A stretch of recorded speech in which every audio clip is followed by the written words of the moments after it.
Baik, untuk anak-anakku kelas 8, khususnya 8E yang akan saya ajar bahasa Indonesia.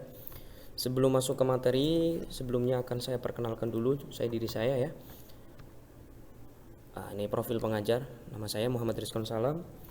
Tempat tanggal lahir Malang 13 Januari 1995, mengambil mata pelajaran bahasa Indonesia. Hobi saya membaca buku, membaca artikel, membaca koran, membaca majalah, membaca apapun yang intinya bersifat wawasan. Kemudian olahraga juga saya suka, badminton, futsal, dan mencoba hal-hal yang lain yang baru. Terutama ya, sebagai generasi milenial kita harus suka mencoba hal-hal yang baru. Kemudian moto hidup yang saya pegang selama ini ya, yaitu manjada wajada. Mungkin yang muslim tahu nih. Artinya barang siapa yang bersungguh-sungguh maka dia akan sukses. Nah, ini sebagai motivasi kita ya, supaya dalam menjalani kehidupan kita itu lebih semangat.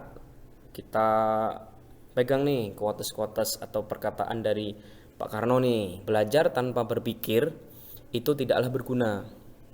Jadi percuma kamu belajar ke sekolah terus tiap hari, ya bilangnya belajar tapi di sini cuma main gitu di sekolah. Itu percuma. Nggak ada gunanya, nggak ada ilmu yang kamu dapat.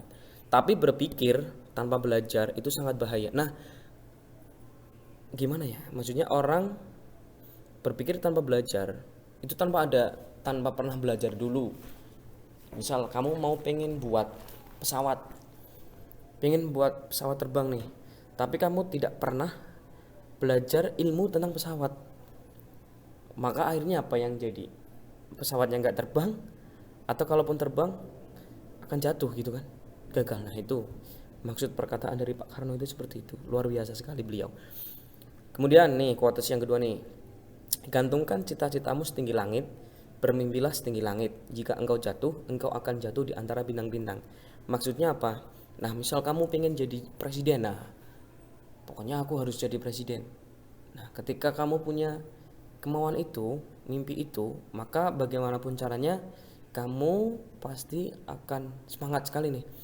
Belajar, masuk SMA favorit, kampus favorit. Bukan cuma itu, sudah masuk ke sana, kamu harus rajin belajar, baca buku, melakukan penelitian, membangun relasi dengan orang lain. Nah, jika kamu gagal nanti jadi presiden, maka minimal kamu jadi orang yang masih jadi orang gitulah, masih bisa punya pangkat jabatan, masih bisa sukses tanpa harus menjadi mimpi yang pertama, yaitu mimpi jadi presiden. Nah ini langsung masuk ke materi nih untuk anak kelas 8, materi bahasa Indonesia ya. Ada 5 bab nih, lumayan panjang, lumayan banyak materinya. Yang pertama teks berita nih. Teks berita. Kamu sering mendengar berita kan? Berita kecelakaan, berita kebakaran, perampokan, begal, tawuran, dan seterusnya. Nah, nanti kita pelajari di bab 1 ini nanti apa-apa saja unsurnya, kemudian strukturnya apa saja, bahasanya seperti apa, nanti kita pelajari. Kemudian bab 2 nanti ada iklan, biasa kita lihat di televisi ya, itu iklan. Nah, nanti kita lihat jenis-jenisnya seperti apa. Teks eksposisi nih bab 3. Nanti juga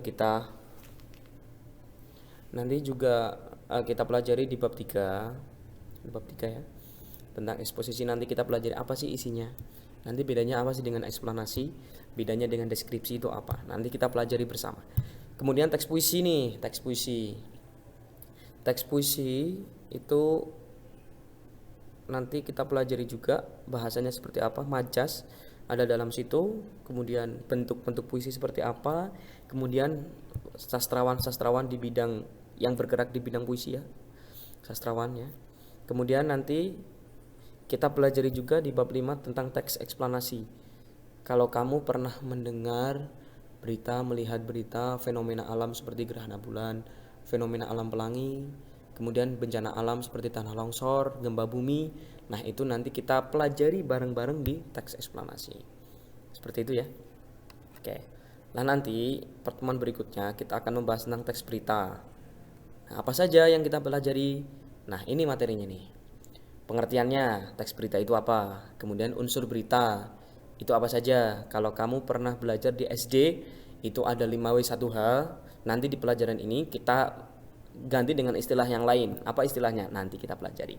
Kalau kamu sudah punya buku paket, silahkan buka buku paketnya di bab yang pertama. Di situ ada istilah yang lain dari 5W1H. Kemudian cara meringkas dan cara menyimpulkan sebuah berita. Kemudian langkah-langkah menyimpulkan pokok berita. Nah, ini sama nanti. Hampir sama. Tanggapan terhadap isi berita. Isi beritanya baik enggak? Nah, lengkap tidak? Strukturnya lengkap tidak? Nah, ini langsung menuju ke struktur teks berita. Nanti ada kepala, badan, dan seterusnya nanti kita pelajari bareng-bareng. Kaidah bahasanya di dalam berita itu bahasanya seperti apa sih? Kemudian bahasa baku dan tidak baku. Ini sebagai materi yang biasa muncul di ujian nasional. Nah, karena tahun ini mungkin tidak ada ujian nasional, tapi ini tetap akan berlaku, akan bermanfaat untuk kalian. Nah, ini tapi ini nanti saja. Nah, nanti saja ini pertemuan berikutnya. Setelah kalian baca-baca dulu materinya di buku, di LKS, boleh browsing di internet. Nah, nanti baru kita pelajari ini semua. Oke. Cukup sekian pertemuan pertama hari ini. Semoga kalian tetap semangat, tetap jaga kesehatan ya. Untuk semangat mengikuti pelajaran-pelajaran berikutnya. Terima kasih. Assalamualaikum warahmatullahi wabarakatuh.